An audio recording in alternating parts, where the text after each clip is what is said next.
this is Carol Levine at the SCMS conference in Chicago, Illinois, 2017. We're at the exhibit here with a lot of exciting things to see. Now let's go explore.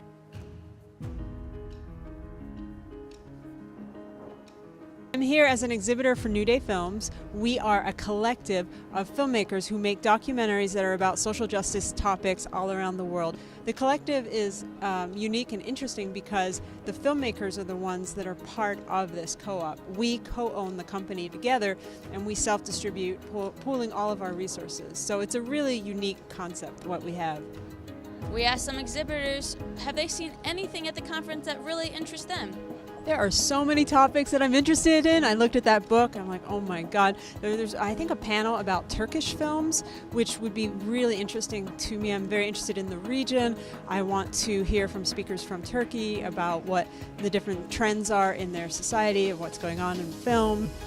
The sort of political economy of media, why do we have the media that we've got? What are the forces regulatory forces, cultural forces, historical forces that bring you certain movies, certain TV shows, certain games, certain political figures.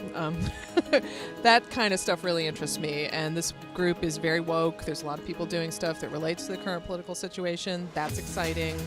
I find industry stuff really interesting. Who's writing those laws?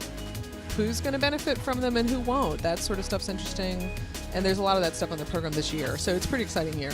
What do you think is like the biggest challenge right now with the new media? It's impossible to keep up. You kind of have to choose. You have to choose your informants, choose the people that you think are really smart about what's changing and why, and get them to give you the 411, because it's virtually impossible for any one individual to keep up on. I mean, personal tech, it's easy to find out what's happening because you're the target of all the advertisements and whatnot. But things like law and regulation, that's not always so visible to common average folks. Or things like game design and development. You see the game when it comes out if some big company thinks that it's ready to make them a lot of money. But you have to sort of rely on people in the know to find out, like, what are the trends in the more avant-garde game stuff, that sort of thing. I think we've been going that way for quite a long time.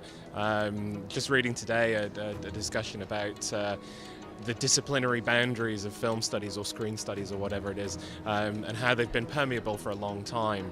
So I don't think we've ever been a fully constituted discipline. I think we're a kind of ragtag bunch of people from all over the place. That basis in literary studies, but lots of social sciences, media studies, games. We're all over the place, I think, and that's what's interesting about SCMS. Since the M got added, it's been a really diverse and interesting association.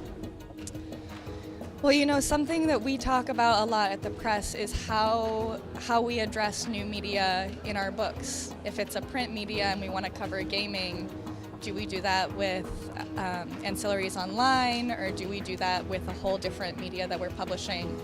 Our Luminess platform, which is open access scholarly publishing, allows us to incorporate more music, more video, because it has all of the books for free online. But being a book publisher, we're obviously thinking about how does that translate to the page. We publish a lot of books and journals. The books tend to be research monographs, and they're focused on the arts and humanities. We do a lot on cultural studies and a lot on film studies and media. People tend to come by and have a look at what we're doing and then try and sort of sell their ideas and try and sort of get book publishing contracts, that kind of thing. So although I'm here kind of as a marketing manager to represent the brand, I'm also doing some acquisitions, so talking to people about their research needs and how we can make their sort of projects into viable book products. I've also got a new book called The Artist as Culture Producer, which is looking to be one of our best sellers ever, and that's got essays with 40 contemporary working artists, and they're discussing really the place of the artist in contemporary culture, society, why there's a need for artists and how they can sustain their kind of practice and their lives and things like that. In general, this is a really fantastic conference, and it attracts some of the best scholars in the world. So you have really high-end, top quality scholarship and really interesting papers, panels and discussions. So you can't really go wrong, I think, here.